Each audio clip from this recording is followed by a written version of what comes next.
Olá, tudo bem? Professor José Ricardo aqui para mais um vídeo nessa sequência que eu estou falando de ligações químicas, tá?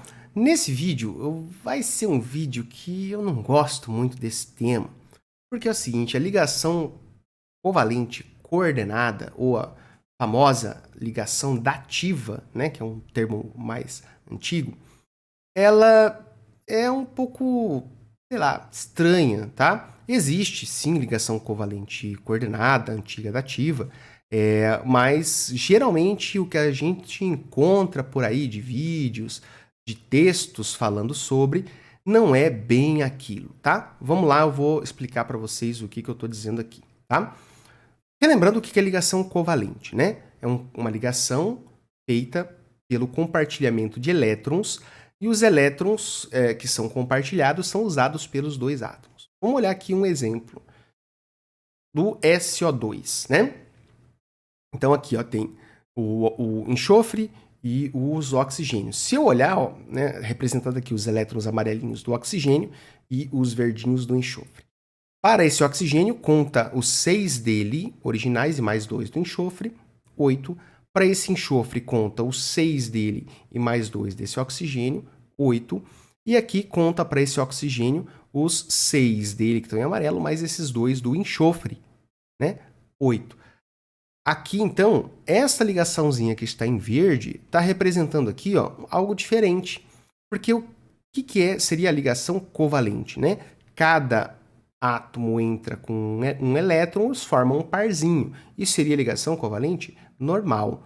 O que é a ligação covalente coordenada ou dativa? É algo parecido com o que está aqui, onde a ligação química é feita com elétrons vindos de um único átomo, tá? Que é o que a gente tem aqui na próxima tela. A ligação covalente coordenada, os dois elétrons do par da ligação pertencem a um único átomo, ou seja, vieram originalmente de um único átomo, tá?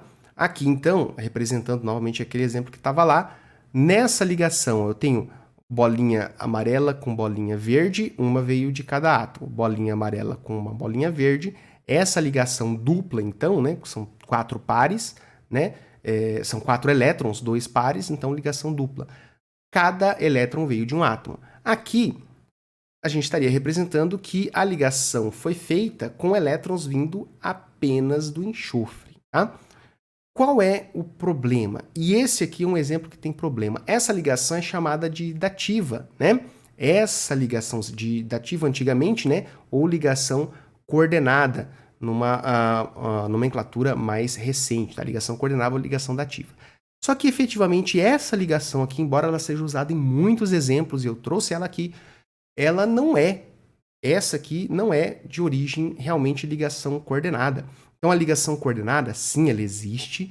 Os dois pares de elétrons, o par de elétrons, né, que faz a ligação, ele originalmente vem de um átomo só que esse aqui não é o melhor exemplo para isso. Mas eu trouxe ele aqui porque ele é muito usado. O enxofre, né, é muito usado aí para exemplificar ligação coordenada. E nenhum dos exemplos que a gente encontra por aí é efetivamente isso que acontece. São outras coisas mais complexas, não é o objetivo desse vídeo, tá? Mas cuidado ao ver aí sobre ligação coordenada. Vai ter muito texto, muita questão que vai trazer isso, inclusive com o enxofre. Mas se você for para uma graduação em química, você vai ver que não é bem assim, tá? Mas vamos chegar aqui num ponto que nós já falamos no vídeo sobre ligação covalente, né? Como é que eu faço uma fórmula e percebo essa ligação coordenada, né? Dentro do contexto aí. Eu sigo aquela mesma lógica lá, ó, somos elétrons de valência, inicio entre os elétrons ligantes, distribuindo um par entre eles, vou completando 8 de fora para dentro e, se necessário, eu faço o rearranjo, aquilo que a gente já mostrou lá no vídeo de ligação covalente, tá? E a lógica é aquela estabilidade lá via teoria do octeto, 8 elétrons ao redor do átomo, tá? Vamos olhar aqui o O3, então, que é um outro utilizado para falar ali de ligação coordenada, tá? Então, tem 6 elétrons o oxigênio, confia em mim, ele tem 6 elétrons na camada de valência. Eu tenho 3 oxigênios, então 6 vezes 3 dá um total de 18 elétrons nessa molécula do O3, 18 elétrons nas camadas de valência, tá? Tem mais elétrons para dentro ainda. Então vamos lá, 18 elétrons, um oxigênio vai estar no meio, outros vão estar na ponta. Segundo passo, distribuo um parzinho aqui, tiro 2 de lá, ficou 16. Coloco outro parzinho aqui, tiro 2 de lá, ficou 14. Agora de fora para dentro eu completo 8. Coloquei 2 aqui, tirei 2 lá, coloquei 2 aqui. Esse oxigênio, ó, conta 2 daqui, 4, 6. Falta mais 2 para chegar a 8. Coloquei 2 aqui, chegou 8. Ainda sobram 8 elétrons. Vou lá, coloco 2 aqui, sobra 6. Coloco 2 aqui, sobra 4. Coloco 2 aqui, sobra 2. Já completei 8 para esse, que ele tem 6, mais 2, 8. Já completei 8 para esse. Faltam 2 elétrons. Agora eu vou para o átomo do meio. Já acabou os átomos externos, vou para o átomo interno agora, coloco, por exemplo, esses 2 elétrons aqui, acabaram-se os elétrons. Todo mundo ficou com 8? Não. O oxigênio da esquerda, o oxigênio da direita, sim, mas o do centro não, ele está com 2, 4, 6. Então, o que eu tenho que fazer? Quarto passo daquela sequência, eu tenho que rearranjar. Algum dos oxigênios da ponta vai ter que jogar um par de elétrons aqui para fazer ligação com o oxigênio do meio. Então, vamos ver qual que vai ser, ó. Esses daqui da esquerda, ó, veio para cá, desceu, e agora esse oxigênio do meio está com 8, porque ele conta os 6 que ele já estava contando, mais esses 2 aqui. Vamos dar aquela pintadinha para ver quais eram quais eram as origens dos elétrons. Então aqui, ó, tô mudando de cor, ó, era azul, ficou verde, ó. Aí, ó, esses 2 aqui, desses 2 pares desse oxigênio e mais 2 aqui, cada oxigênio tinha 6, né? Lembrar que cada oxigênio tinha 6. Então, esses aqui são desse oxigênio. Vou pintar lá do outro lado, ó. 2, 4, 6. Esses aqui eram desse oxigênio aqui. E os outros 6 estão aqui, ó, né? Vou deixar eles em azulzinho mesmo. O que eu observo? Desse lado da esquerda, eu tenho 4 elétrons representados, sendo 2 que vieram, né, de um oxigênio e 2 que vieram do outro oxigênio. Então, um verde com azulzinho fez uma ligação, um verde com azulzinho fez a outra ligação dupla. Desse lado, os 2 elétrons que estão fazendo a ligação estão pintados apenas de azul, porque eles vieram aí, né, teriam vindo apenas do oxigênio do meio. Aqui, então, essa ligação é chamada de ligação coordenada. Esse exemplo do ozônio também não é um bom exemplo para a gente chegar e falar assim, olha, isso aqui é, né, realmente uma ligação coordenada.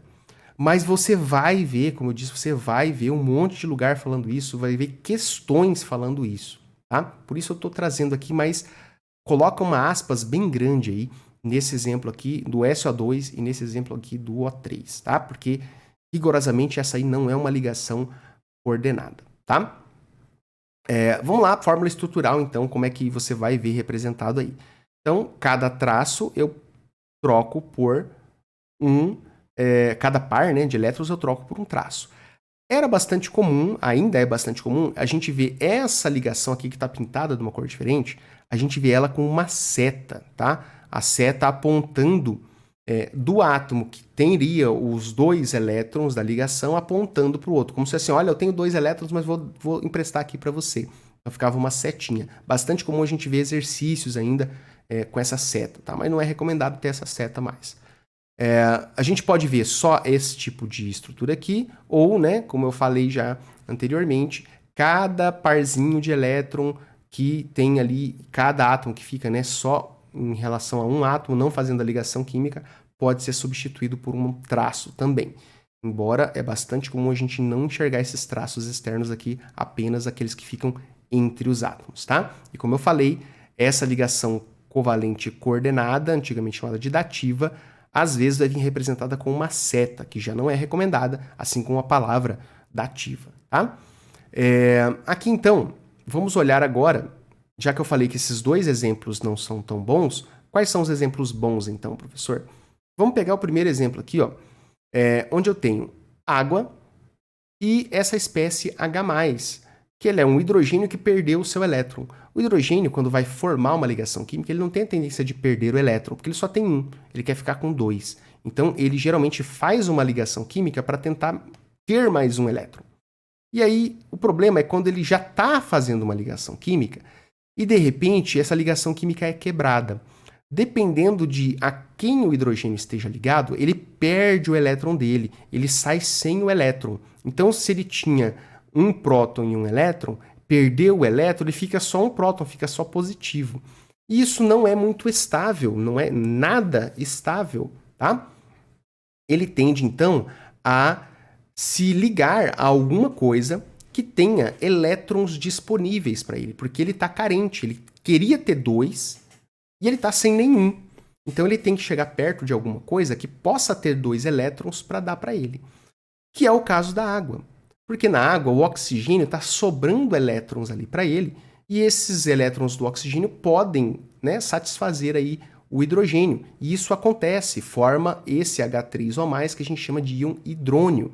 Então vamos olhar aqui, ó, dentro dessa mesma lógica de quantidade de elétrons. Ó. 6 elétrons do oxigênio, 1 elétron dos hidrogênios vezes 2 elétrons, né? Eu teria 8 elétrons aqui, tá?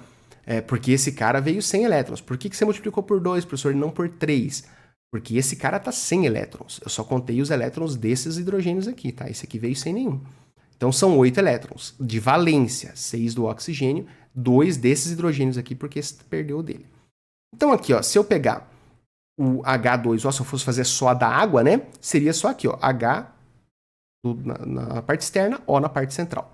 Só que tem o H+, que está chegando, tá? Então, nesse H3O+, tem 3 Hs. Um deles traz uma carga positiva. Qual é a lógica? Eu tenho que distribuir os elétrons aqui, fazendo parzinho, né? Um parzinho entre cada átomo, né? Entre cada 2 átomos, né? Entre o H e o O. Fazer todos eles e depois ir acertando, né? Então vamos lá, coloco um par aqui, tinha 8, ficou 6, coloquei um par aqui, tinha 6, ficou 4, coloquei um par aqui, ficou 2. Agora, o próximo passo diz que eu tenho que de fora para dentro completar 8. Só que aqui o hidrogênio só quer ter 2. Então esse hidrogênio ficou satisfeito com 2, esse também, esse que chegou sem nenhum, olha, 2 para ele está ótimo, tá? Então o que eu faço? Não preciso colocar nos átomos externos, vou colocar esses 2 que sobraram no átomo central. E aí vejo se todo mundo atendeu ou se eu preciso fazer algum rearranjo. Não, todo mundo atendeu. Os 3 hidrogênios ficaram com 2 que eles queriam. E se você olhar o oxigênio, conta 2, 4, 6, 8. Tá todo mundo feliz aí. Agora, vamos pintar as bolinhas aqui para a gente tentar identificar de onde vieram, né? Vamos colocar entre aspas aqui, de onde teriam vindo esses elétrons aí, né? Vamos pintar aqui o do oxigênio de uma cor diferente, tá? Então, esse elétron aqui em verde seria do oxigênio, o amarelo do hidrogênio. Aqui, ó, esse elétron em verde do oxigênio, o amarelo do hidrogênio. Esses 2 aqui do oxigênio, ó, que estão aqui para o oxigênio, seriam só dele mesmo. Cada hidrogênio tem 1, né? Então, esse hidrogênio tinha 1, esse hidrogênio tinha 1, o oxigênio tem 6. Então, aqui tem 1, 2, 3, 4. Esses 2 aqui de cima são do oxigênio. Porque o hidrogênio que estava H+, ele veio sem nenhum. Então, não era dele. Aqui a gente tem realmente uma ligação coordenada, efetivamente. Esse é um bom exemplo de ligação coordenada, sim. Aqui é uma ligação coordenada, porque a ligação coordenada é realmente existente entre uma substância que tem possibilidade de fazer uma ligação, de doar um par de elétrons, e uma substância carente de elétrons que possa receber esses elétrons. E o detalhe, né, que por que os outros exemplos, né, do SO2 e do O3 não seriam bons exemplos? Porque para a ligação coordenada ocorrer, devem existir 2 substâncias. As substâncias já devem existir isoladamente, né, ou serem possíveis, né, ali. E no caso do SO2 e do O3, não é bem assim. Então não existe a substância SO que vai depois fazer uma ligação coordenada com o O sozinho para virar o SO2. Não é assim. Mesma coisa no O3. Até dá para a gente pensar, mas não exatamente com um par de elétrons, mas ter o O2 e depois ter mais um O carente de elétrons, onde vai ser doado um par de elétrons. Então não são bons exemplos. Aqui não, aqui já é um bom exemplo. Sim, a água já existe e sim, o H pode sair de uma molécula. Só que aí, gente, ele sai da molécula e já vai para outra que possa doar esse par de elétrons para ele. Ele não fica de bobeira ali por muito tempo, não. É meio que instantâneo. Saiu de um lugar perdendo o elétron, alguma coisa perto dele já vai ter que dar esse parzinho de elétrons para ele aqui, tá? Então essa, ok, uma ligação, realmente ligação coordenada aqui, porque sim, a substância água e a substância H+, o cátion H+, existem, e se o H+ estiver sendo produzido onde tem água, a água vai grudar esse H+ ali e formar o que a gente chama de íon hidrônio. Depois que fez a ligação, tá? Essa carga positiva ela fica espalhada pela molécula, ela não fica localizada ali naquele hidrogênio, tá? Mais uma coisa, a ligação coordenada, ela está muito mais relacionada com o processo de formação, com a característica da ligação em si. Porque depois que essa ligação foi feita, essas três ligações aqui são equivalentes, tá? Então, a característica da ligação, que está aqui, ó, com um elétron vindo de cada, e a ligação aqui, HO, onde os dois elétrons vieram do oxigênio, é exatamente a mesma, a ligação é a mesma. A origem dela é um pouquinho diferente, né? A origem delas é diferente, mas no final das contas a ligação em si é covalente, normal, né? Então, essa covalente coordenada, ela não é exatamente na característica da ligação, mas no processo de formação da ligação. Beleza? Um último exemplo aqui para a gente fechar o vídeo, que também está dentro dessa mesma lógica do H+ ser gerado, e outra substância que pode acomodar esse H+ é a amônia, que é o NH3, porque o nitrogênio também tem elétrons sobrando ali, né? Tem um par de elétrons livre que a gente chama. Como é que ficaria então? O nitrogênio são 5 elétrons, cada hidrogênio tem 1, eu vou contar esses 3 aqui, né? Porque esse aqui está vindo 100, então no total vai dar 5 mais 3, 8 elétrons. Coloco os 3 aqui, ó, que tem elétrons, coloco aquele H+ lá em cima, vou colocar agora os pares de elétrons. Então, ó, um parzinho aqui, um parzinho aqui, um parzinho aqui, um parzinho ali. Eu tinha 8 elétrons, porque era 5 daqui com 3, deu 8, zerou, né? Vamos ver se todo mundo ficou contente, né? Ó, hidrogênio, cada hidrogênio quer ter 2, ótimo. Nitrogênio quer ter 8, ótimo. Se você contar, tem 8 bolinhas aqui ao redor do N, tá? Vamos pintar aí as bolinhas para a gente ver de onde que vieram esses elétrons. Olha lá, elétrons pintados em verdinho são do nitrogênio. Elétrons pintados em amarelinho são dos hidrogênios. Cada um desses 3 hidrogênios aqui mais de baixo tinha um elétron. O hidrogênio lá de cima veio sem elétrons. Só que ele está fazendo uma ligação aqui, considerando que o nitrogênio tinha os 2 elétrons dessa ligação. Então aqui, novamente, nós temos realmente uma ligação coordenada, tá? Então esta ligação aqui foi feita a partir de uma substância que já existia, que era a amônia, recebendo uma substância existente, que é o H+, é o H que perdeu o seu par de elétrons, perdeu o seu elétron, né? Que ficou lá com outra coisa que ele estava ligado, né? Então ele saiu sem o elétron dele, teve que achar alguém para dar elétrons para ele, achou o nitrogênio na frente, formou essa estrutura NH4+, que a gente chama de íon amônio, tá? Então aqui, esse sim é outro bom exemplo aí de ligação covalente coordenada, tá? Mas, novamente falando, depois que essa ligação é feita, qualquer uma dessas ligações aqui é equivalente, as 4 ligações são equivalentes, e essa carga não fica fixa naquele hidrogênio, ela fica espalhada na molécula como um todo. Beleza?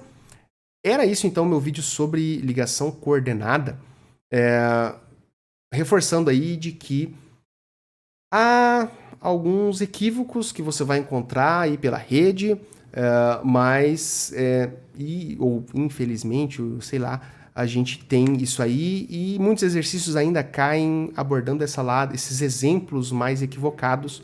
Então, fica aí na hora de você fazer a questão ou uma prova que caia isso, atento a essas questões que, dependendo do exemplo, pode estar rigorosamente errado, mas pode ser que seja a resposta certa lá na prova, tá? Então fica aí essas aspas bem grandes colocadas aí nesse tema abordado no ensino médio e em algumas fontes que a gente tem. Fechou? Por hoje e nesse vídeo era isso. Agradeço se você assistiu, espero que tenha entendido. Até o próximo vídeo. Tchau, tchau.